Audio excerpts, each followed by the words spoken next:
Shalom, selamat pagi Bapak Ibu Saudara dimanapun berada, saudara yang dikasihi Tuhan. Ya, di tengah-tengah situasi dan keadaan baik internasional maupun bangsa kita, saudara yang masih tidak menentu, namun kita percaya ada Tuhan yang sanggup untuk menolong, memulihkan khususnya bangsa kita, umat Tuhan yang ada di bangsa ini, sehingga umat Tuhan boleh menjadi orang-orang yang disertai Tuhan dan memiliki kuasa untuk mengerti dan mengerjakan rencana Tuhan dalam kehidupannya, sehingga penyertaan dan kuasa Tuhan yang ada di dalam hidup setiap anak-anak Tuhan akan mampu membawa anak-anak Tuhan keluar tampil sebagai pemenang dan bahkan menjadi berkat dan saksi dimanapun mereka ditempatkan. Mari saya ajak sama-sama untuk melihat dalam kitab Kisah Para Rasul pasal yang pertama ayat 6 sampai ayat yang ke-8. Kisah Para Rasul 1 ayat 6 sampai 8. Judul perikopnya adalah Yesus terangkat ke surga. Kisah Para Rasul 1 ayat 6 sampai 8, demikian sabda Tuhan.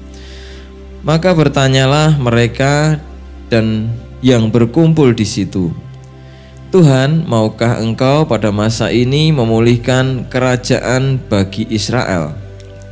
Jawab Tuhan Yesus, engkau tidak perlu mengetahui masa dan waktu yang ditetapkan Bapa sendiri menurut kuasanya.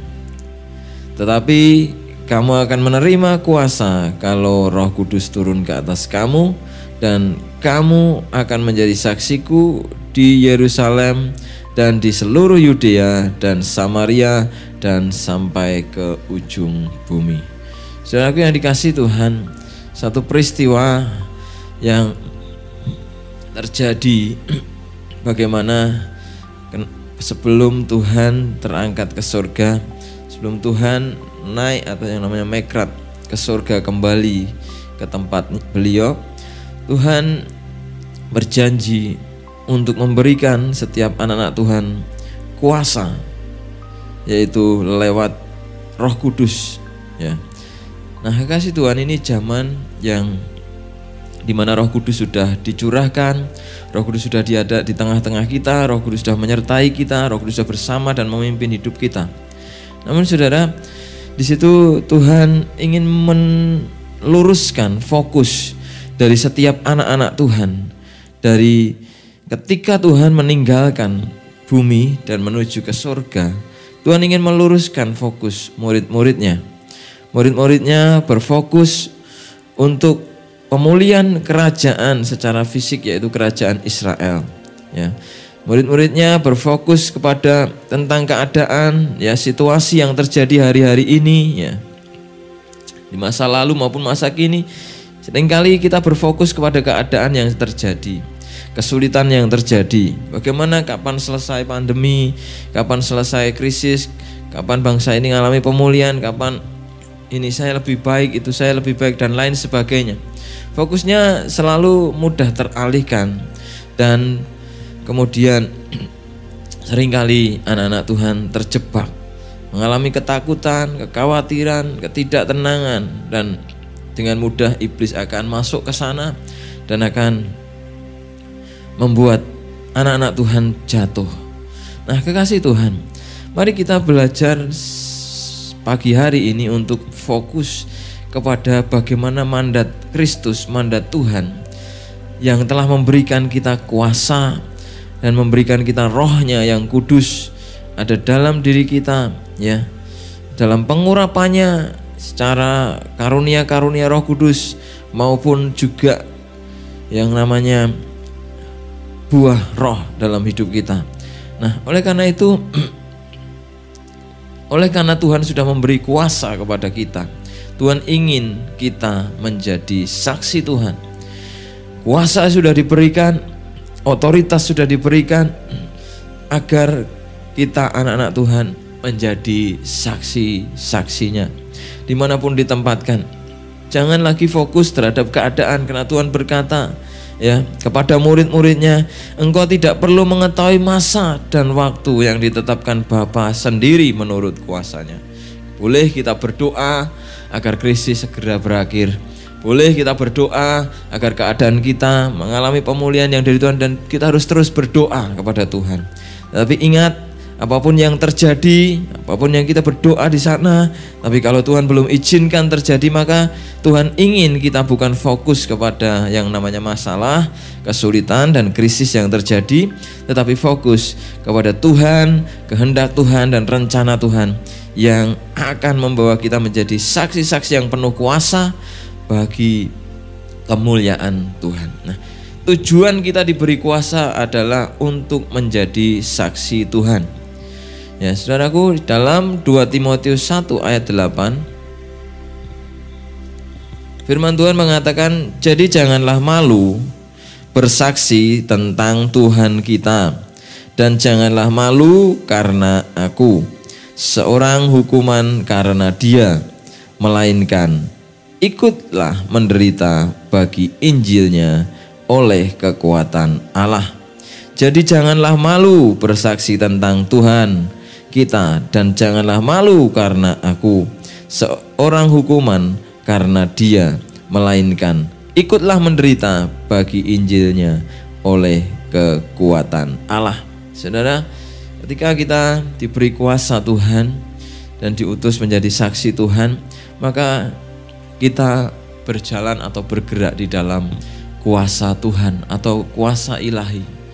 Ya, kalau bergerak dengan kekuatan kita sendiri, seringkali pasti akan ada kekecewaan, akan ada keraguan-raguan, karena setiap kita pasti kalau mengalami tantangan, apalagi kesulitan yang begitu berat, pasti mudah seringkali menyerah. Tapi karena kita menyandarkan segala sesuatunya karena kuasa Tuhan, maka saya yakin bahwa kuasa Tuhan, penyertaan Tuhan, otoritas yang diberikan dalam hidup kita akan bekerja dengan maksimal dan efektif dalam hidup kita. Firman Tuhan mengatakan jangan malu bersaksi tentang Tuhan kita. Justru di tengah-tengah pandemi ini, mari kita ya istilahnya membuktikan diri, tapi bukan untuk kemegahan, tapi dalam kerendahan hatian kita menunjukkan siapa kita. Kita adalah anak-anak Tuhan. Kita domba-domba yang bahkan harus diutus ke tengah-tengah serigala untuk yang namanya bersaksi dalam kehidupan bermasyarakat. Ada 3 cara bersaksi, saudara. Bersaksi yang pertama melalui pengalaman hidup. Ya, Tuhan menyembuhkan kita. Ya, kita mengalami zaman lawatan Tuhan sehingga kita boleh mengalami kenaikan jabatan, promosi, kemudian secara mujizat mengalami bisnis kita diangkat Tuhan begitu luar biasa, pelayanan kita mengalami terobosan, ya, pekerjaan yang awalnya di PHK tiba-tiba Tuhan tolong secara ajaib mendapat pekerjaan bahkan jauh lebih baik. Itu bersaksi melalui pengalaman hidup. Kita harus saksikan itu pertolongan Tuhan dalam hidup kita. Kita saksikan bagaimana Tuhan menyembuhkan kita, memulihkan kita. Namun bersaksi juga bisa melalui yang namanya teladan hidup. Ya, diubahkan dari yang dulu penakut menjadi pemberani, yang dulu ya kalau menghadapi masalah gemeter ya, gemeter karena bukan lapar, saudara, tapi gemeter menghadapi masalah, kemudian tidak bisa mengambil keputusan, hidup penuh keraguan-raguan. Tapi Tuhan tolong sekarang menjadi orang yang mampu mengambil keputusan dengan benar, dengan baik. Kemudian dahulu pemarah, sekarang diubah Tuhan menjadi sabar. Dahulu tidak bisa mengampuni, sekarang penuh dengan maaf. Dahulu beringas, tapi sekarang memiliki hati yang mengasihi. Kita harus saksikan itu, saudara, untuk menunjukkan bahwa Tuhanlah yang berkuasa. Bukan oleh kemampuan kita dapat diubah menjadi orang-orang yang hidup diteladani banyak orang, tetapi karena kuasa Tuhan. Kitanya biasa-biasa saja, tapi karena campur tangan Tuhan yang ajaib mengubah hidup kita, maka kita boleh dipakai Tuhan untuk bersaksi melalui teladan hidup kita. Bersaksi juga intinya yaitu yang ketiga melalui firman Allah yang hidup. Bersaksi berdasarkan standar firman Tuhan. Nah, goal dari atau tujuan ya dalam kita membagikan kebenaran firman Tuhan adalah agar orang mengenal kebenaran firman Tuhan. Nah, mengenal kebenaran firman Tuhan di dalam Yesus Kristus ya. Nah, kalau hari ini kita sudah sering kali bersaksi dan banyak orang boleh mengikuti teladan kita ya, mari kita bergerak ke satu level bagaimana kita boleh dipakai Tuhan memberitakan juru selamat, yaitu Yesus Kristus Tuhan. Nah, saudaraku yang dikasihi Tuhan, menyaksikan atau membagikan ya firman yang hidup atau Alkitab ya harus dilakukan ya, baik atau tidak baik waktunya. Namun goal dari pemberitaan firman Tuhan atau Injil kebenaran adalah orang akan mengenal dan percaya dan setia kepada Yesus Kristus. Sekali lagi bukan karena kekuatan kita, tetapi kekuatan Roh Kudus. Nah, saudaraku yang dikasihi Tuhan, suatu kali ada seorang ibu yang berdoa ya untuk seorang anaknya yang makin hari bukan makin baik tapi makin nakal. Dididik dalam firman Tuhan, diajak sekolah minggu oleh ibunya, kemudian bahkan diajari Alkitab firman Tuhan. Namun saudara, dalam keadaan ketidakberdayaan ibu ini, anak ini memilih untuk dia menjadi anak yang memberontak kepada orang tuanya. Dan kemudian anak ini suatu kali dia makin hari makin bingung ya saudara, makin bingung ya, ke gereja bolong-bolong, berdoa udah mulai bolong-bolong dan mulai meninggalkan Tuhan. Ketika dia kuliah masuk dalam satu studi, anak muda ini mengenal seorang teman saudara, mengenal temannya namanya Jacob saudara. Temannya namanya Jacob dan Jacob ini adalah seorang ateis. Ya, pergaulan yang buruk merusak kebiasaan yang baik. Kedekatan ya, anak muda, anak ibu yang didoakan terus tadi oleh ibunya namanya adalah Adoniram Judson saudara.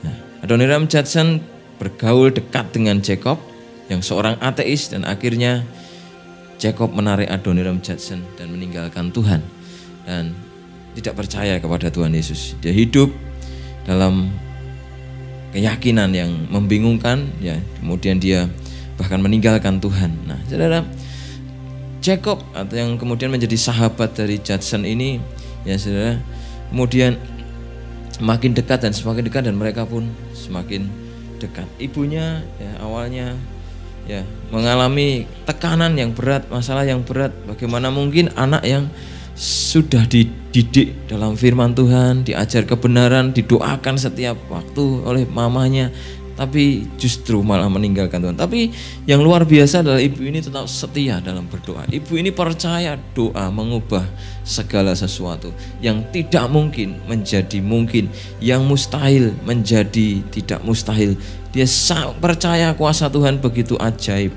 Makanya dia memutuskan untuk setia berdoa. Nah, singkat cerita saudara, suatu kali setelah lulus kuliah, si Judson ini, Adoniram Judson sudah bekerja dan dia harus menghadiri satu pertemuan di satu kota ya, kemudian dia memesan penginapan. Ternyata hari itu penginapan penuh saudara, dan dia mendapatkan di satu tempat penginapan yang ruangannya paling pojok dan itu dekat dengan orang yang sedang menderita atau sekarat atau sakit parah. Dan kemudian ketika Judson menemui yang namanya resepsionis berkata, "Pak, hanya ada satu sisa kamar yang ada di pojok, di sampingnya itu ada orang yang sedang sekarat sakit, Pak. Dan apa Bapak mau?" Tapi karena kepepet saudara, akhirnya Adoniram Judson pun mau memesan kamar itu. Gak cerita, Judson masuk ke kamar dan kemudian waktu tengah malam tidur saudara, tiba-tiba di samping kamarnya orang berteriak-teriak ya, ketakutan, kegelapan, ketakutan, tolong, dia sakit, dia meronta-ronta sepanjang berjam-jam di malam itu saudara. Dan Adoniram Judson bingung, wah lemas gimana, dia nggak tahu harus bagaimana karena dia seorang ateis ya, hatinya begitu dingin saudara. Akhirnya setelah beberapa jam terdengar erangan itu, akhirnya suara itu mulai berhenti.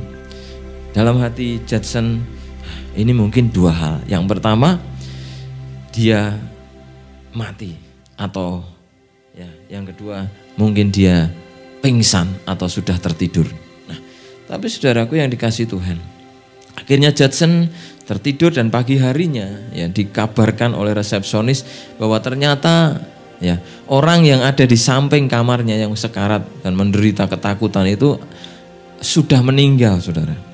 Dan sudah meninggal, kemudian Judson pun menyelidik dan bertanya, siapa nama orang itu? Resepsionis menjawab, dia namanya Jacob dari kota ini. Si Adoniram Judson terperanjat, saudaraku.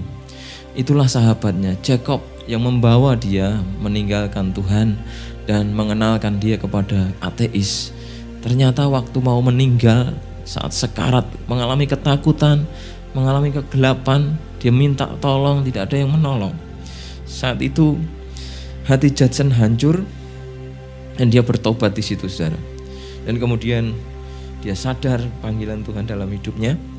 Dia ingin, saudara, karena kasih Tuhan memenuhi hidupnya, itu yang pertama. Yang kedua, dia rindu agar orang-orang yang belum kenal Tuhan tidak mengalami apa yang dialami Jacob, sahabatnya, yang sekarat menderita karena tidak mengenal Yesus. Nah, singkat cerita, akhirnya dia kuliah STT, sekolah teologi di seminari, saudara. Dan kemudian setelah kuliah di seminari, suatu hari dia rindu untuk pergi ke India, saudara. Dia rindu untuk pergi ke India, melayani di satu kota, menjadi misionaris, memberitakan Injil di India.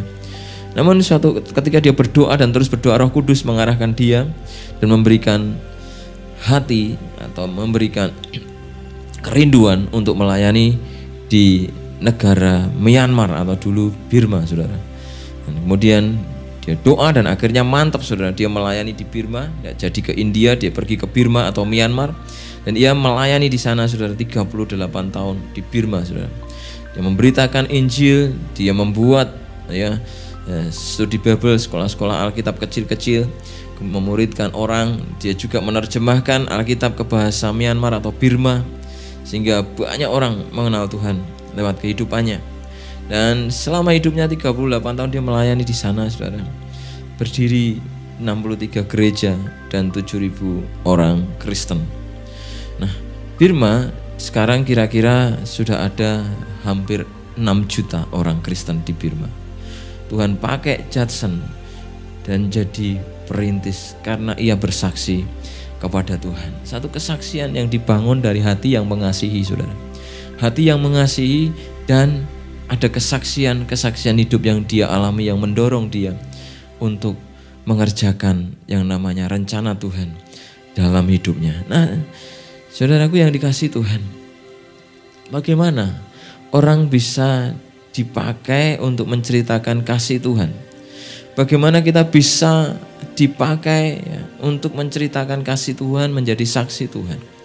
Tentu, saudara, yang pertama kita harus mengingat dan jangan pernah melupakan apa yang sudah Tuhan lakukan dalam hidup kita.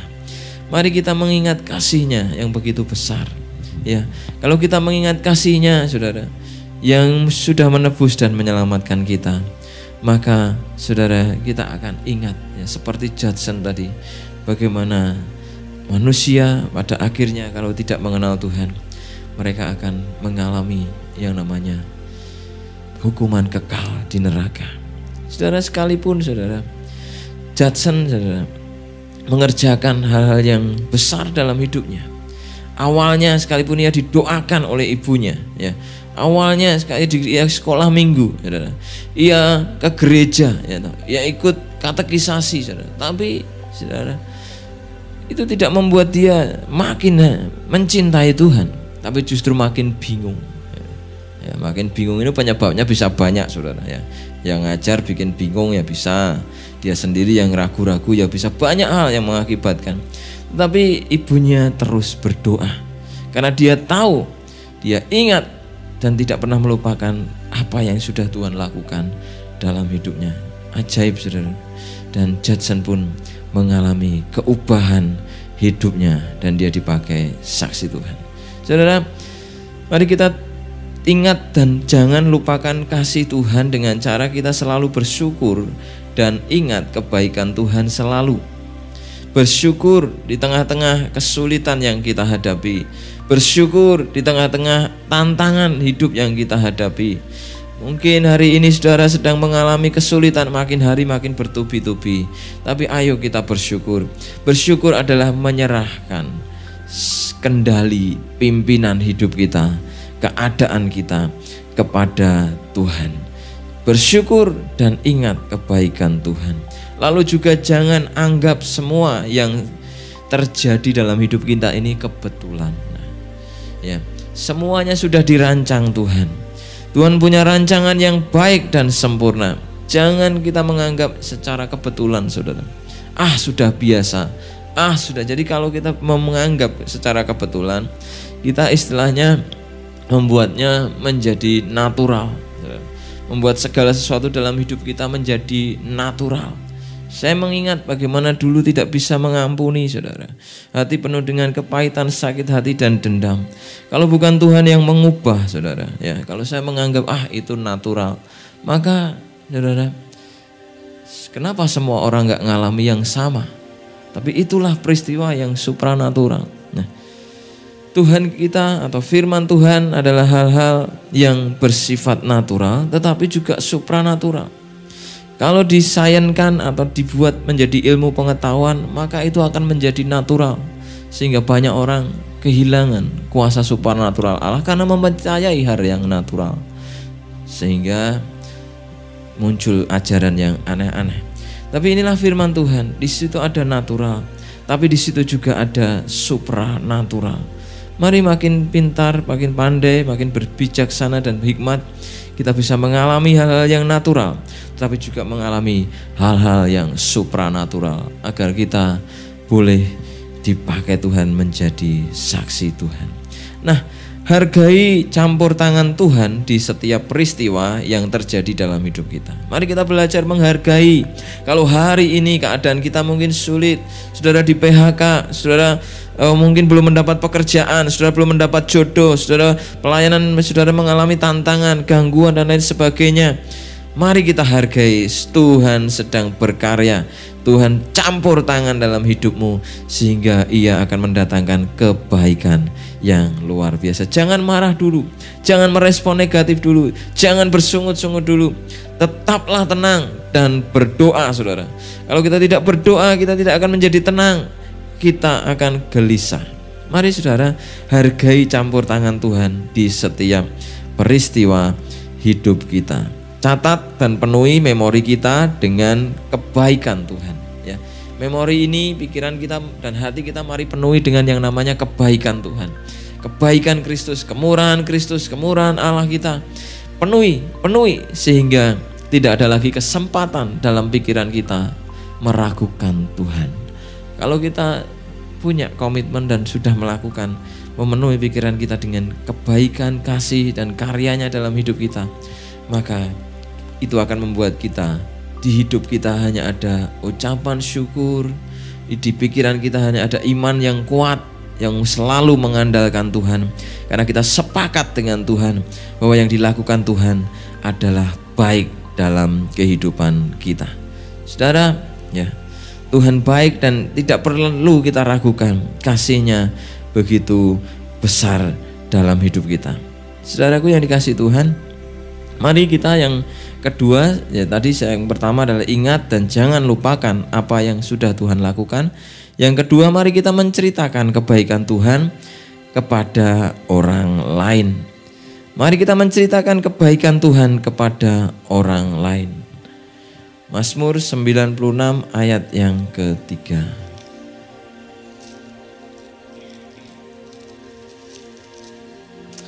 Mazmur 96 ayat 3 dikatakan, ceritakanlah kemuliaannya di antara bangsa-bangsa dan perbuatan-perbuatannya yang ajaib di antara segala suku bangsa. Ceritakan kemuliaan Tuhan kepada bangsa-bangsa dan perbuatan-perbuatannya yang ajaib di antara segala suku bangsa. Mari kita belajar untuk terus membagikan kasih Tuhan, ya, kepada orang lain. Jangan malu share hal-hal yang baik, yang positif. Share atau kalau saudara suka, senang untuk ada di medsos, mari beritakan kebaikan Tuhan ya. Bangun dengan perkataan-perkataan firman yang membangun kehidupan orang lain. Share yang baik, upload yang baik, posting yang baik di media sosial, dan bagikan kasih Tuhan lewat sana, karena ada orang-orang yang suka, tapi juga ada orang-orang yang kurang pede untuk memposting seperti ini. Tapi apapun yang saudara kerjakan, mari kita belajar membagikan kasih Tuhan dalam hidup kita. Firman Tuhan yang menguatkan ya, saudara. Jangan membagikan yang melemahkan atau mengupload status yang keadaannya justru akan melemahkan orang lain dan diri kita. Mari kita memiliki semangat menceritakan kebaikan Tuhan. Semangat, saudara. Lalu kita punya semangat, kita akan rindu memiliki yang namanya sikap memiliki untuk membagikan kasih dan kebaikan Tuhan. Gunakan berbagai cara untuk membagikan kebaikan Tuhan, saudara. Ada banyak cara, saudara. Ya, ada banyak cara untuk kita membagikan kasih Tuhan dengan kesaksian, dengan buku-buku, dengan ya tadi postingan-postingan di media sosial dan lain sebagainya. Kemudian gunakan ya saudara apapun ya, termasuk sosial media tadi untuk share kebaikan Tuhan ya. Biar terang Tuhan makin bercahaya dalam hidup kita. Ya, tentu kita juga harus hidup di dalam firman-Nya yang mengubah hidup kita. Nah, kekasih Tuhan, mari kita belajar untuk bukan hanya sekedar membagikan atau share tentang pelayanan, tentang firman Tuhan hanya untuk pencitraan, saudara. Tetapi dengan tulus, ya, dengan tulus, dengan setia. Kalau pencitraan ya hanya melakukan beberapa kali ya. Tapi kalau kita benar-benar tulus, maka akan membagikan terus. Mungkin bukan melalui medsos, tetapi membagikan melalui orang-orang terdekat kita, orang-orang yang kita layani, orang-orang di sekitar kita.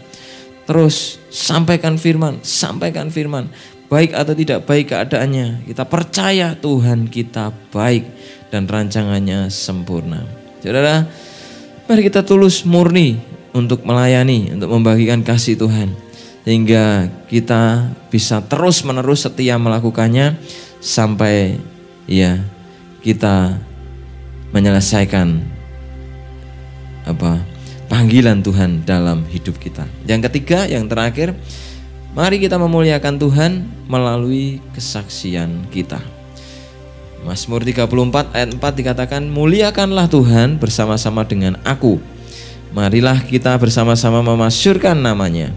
Jangan mencuri kemuliaan Tuhan, saudara, saat kita bersaksi. Jadi kalau kita memuliakan Tuhan dalam kesaksian kita, ingat jangan kita mencuri kemuliaan Tuhan, tapi mari kita dengan tulus rendah hati mengutamakan kehebatan Tuhan, kedahsyatan Tuhan, bukan diri kita dalam setiap kesaksian kita, tetapi kehebatan Tuhan yang luar biasa.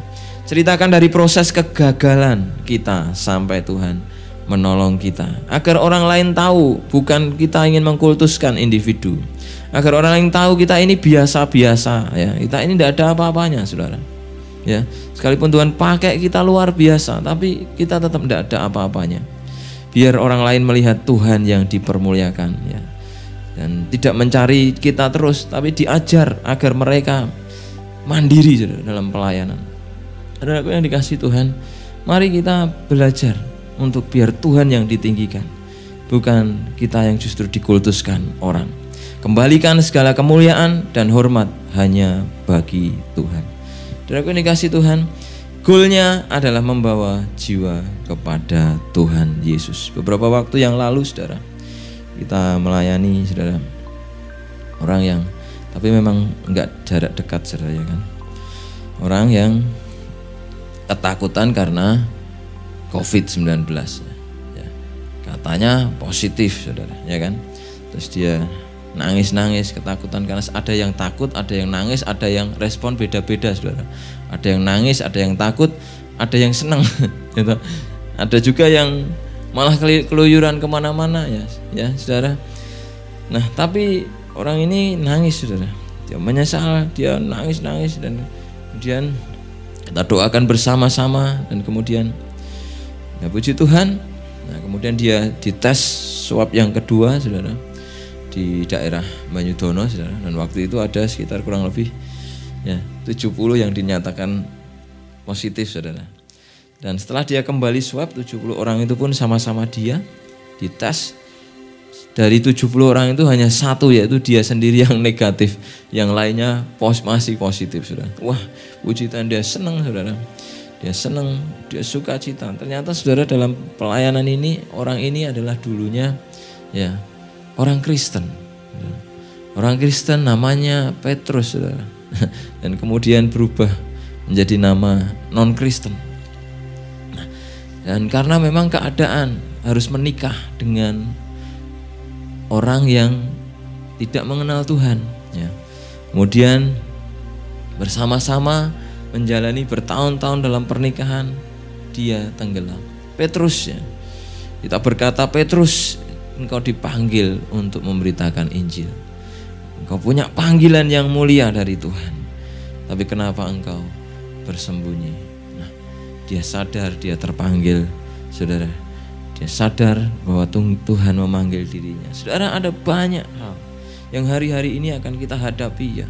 Orang-orang ya yang sudah meninggalkan Tuhan, bahkan orang-orang yang belum mengenal Tuhan, karena masalah hidup, ada tantangan, kesulitan, mereka terjebak. Mereka bukan fokus kepada Tuhan, tapi fokus kepada keadaan masalah dunia ini, ya. Masalah tenggelam karena jodoh, tenggelam karena pekerjaan, karena jabatan, karena macam-macam, saudara. Tapi mari kita terpanggil untuk menjadi saksi, untuk membagikan Yesus kepada banyak orang, sehingga banyak jiwa datang dan percaya kepada Yesus. Saya akhiri, saudara, dalam Roma 10 ayat 14 dan 15 dalam terjemahan sederhana Indonesia. Firman Tuhan mengatakan, tetapi bagaimana orang bisa minta pertolongannya? Tetapi bagaimana orang bisa minta pertolongannya kalau mereka belum percaya kepadanya? Dan bagaimana orang bisa percaya kepada dia kalau mereka belum mendengar tentang dia?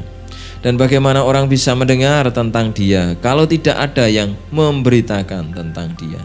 Dan bagaimana kita bisa memberitakan tentang dia kepada mereka kalau kita tidak diutus? Seperti yang tertulis dalam kitab suci, betapa indahnya kedatangan orang-orang yang diutus untuk menyampaikan kabar baik. Sekali lagi, kita diutus untuk memberitakan kabar baik.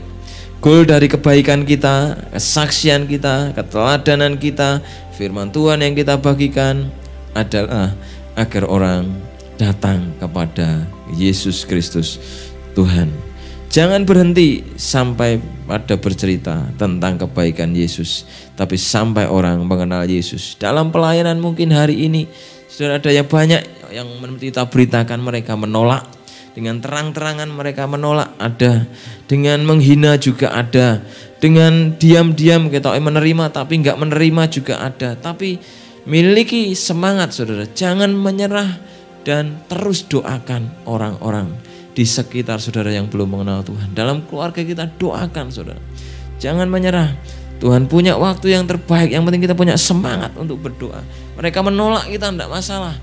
Doakan terus. Ditolak tidak apa-apa. Doakan terus. Kalau ada kesempatan bercerita, bercerita.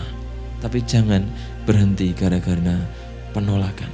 Saudara dan saya akan melihat keajaiban Tuhan dinyatakan. Orang yang kita doakan, kita beritakan firman, dia akan datang kepada Tuhan Yesus. Mari jangan fokus kepada keadaan dunia hari-hari ini. Tuhan ingin pakai saudara dan saya untuk menjadi saksi-saksi Tuhan. Saya katakan sekali lagi, ada kuasa di dalam diri saudara. Ada kuasa Tuhan yang dinyatakan dalam diri kita. Jangan sampai kuasa itu tidak berguna. Jangan sampai kuasa itu melempem. Tapi jadikan dengan kuasa itu kita menjadi orang-orang yang lebih dari pemenang. Dan bahkan membawa jiwa-jiwa datang kepada Tuhan. Tuhan memberkati kita semua. Haleluya.